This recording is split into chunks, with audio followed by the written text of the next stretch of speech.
Good day, sir. This is Phyllis M. Antehendra. So, from BSIT 3A. So, ang i-present ko today sa imo, sir, is pag i-click my name, magwa ang iya details. First, ma-touch ta view book list. Pag echo sang unod sang search book, ma-display ining apat. Ma-display si description, materials used, size, and color. Ang crochet name clickable gamit ang anchor tag. Once i-click mo si anchor tag, which is ang crochet name, amo ni siya i-reference. Dalo na ka sa index nga may command, which is ang value sang command is value sang command is equals to view product and ID. Ang equivalent sang ID is my book list. So kung Totoro, kwaon niya ang ID pero naka-hidden ini siya.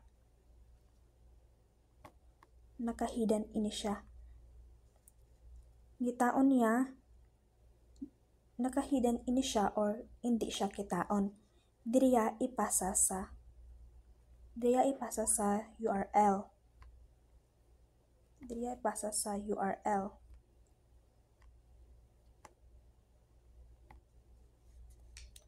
Naka-blank na siya, sir. For example, 1. Maadto siya sa href index.php command is equals to view product and ID is equals to 1. Tapos sir, kung i-click ko na, ma-execute siya sa URL.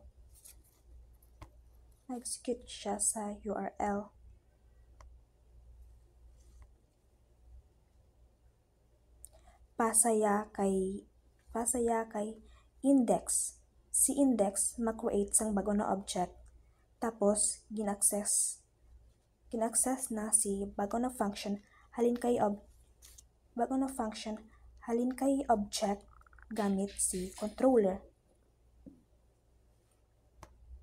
Maadto ka sa controller, adto ka sa getWeb, itaon niya si case view product. Si request, kwaon niya ang ID nga ginsend mo.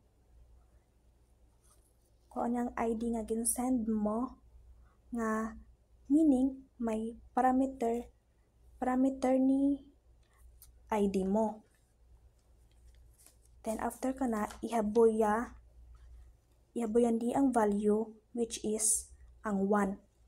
So si 1 istorya kay ID. Si ID haboya sa parameter kay get product. Si ID haboya sa parameter nga get product details by ID. Then maadto siya kay model.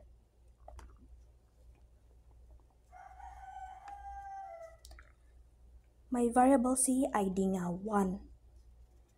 Nag-initialize siya sang variable nga statement. Ang iya nga value is ang query. Iyan nga value yung query. Tapos nagamit ka sang built-in nga object function sa PHP. Tapos ginbind mo si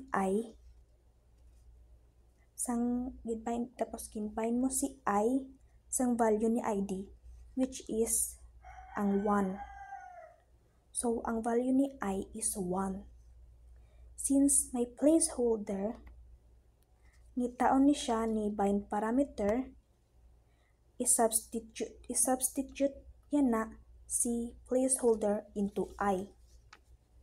So ang value niya na is 1.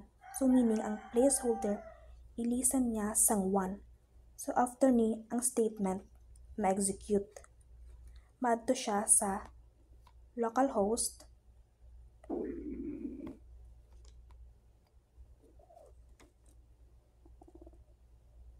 tapos i-execute ya ang mga gin-query mo. Tapos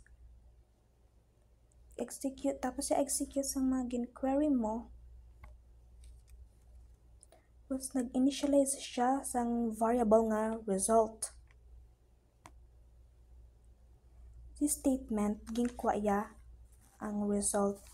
Tapos haboy ya sa variable nga result. So kung may unod ang result, ma-execute.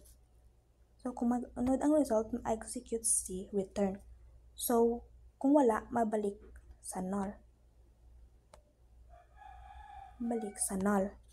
So kung may unod, i-fetch siya. Fetch ang result kag i-return diretso ang value kay get products. So pag return niya na ang value ni get products is kung ano ang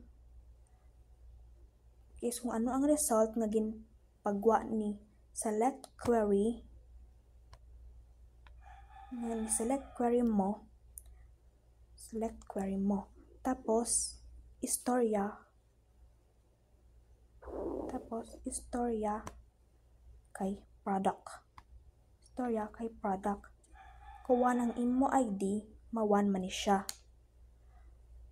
Kung 1 ang imo gin-query, ma-1 man ni ang magwa kay result. Kung sa database, kay ma-1 man ni ang magwa nga result. Kay sa database, isa lang ka attributes ang may ID nga 1. Ang value ni product, hindi ni siya ID lang. Bilog ni siya nga row. Ang value niya nga naka-array. Meaning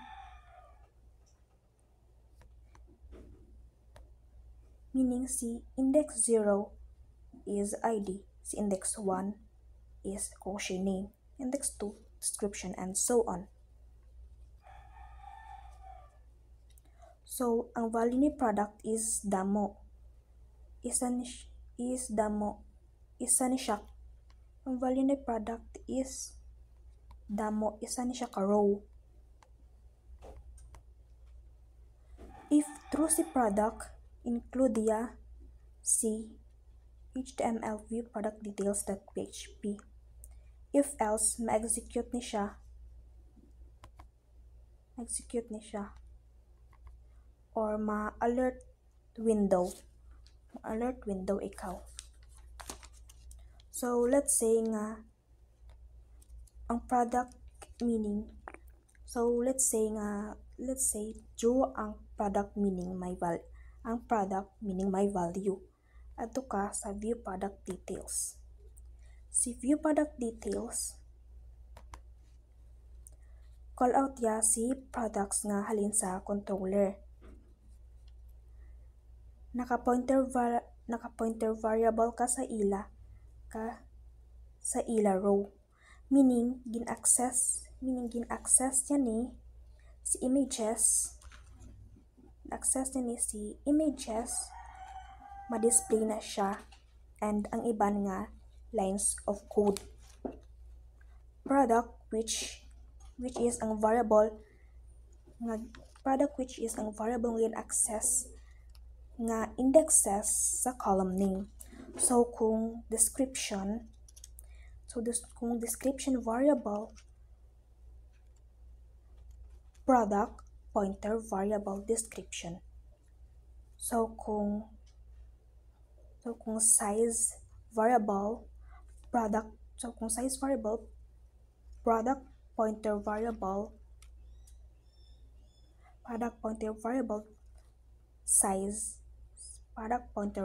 size, and so on.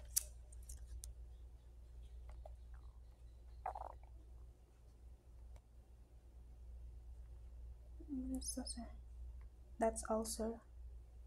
Thank you.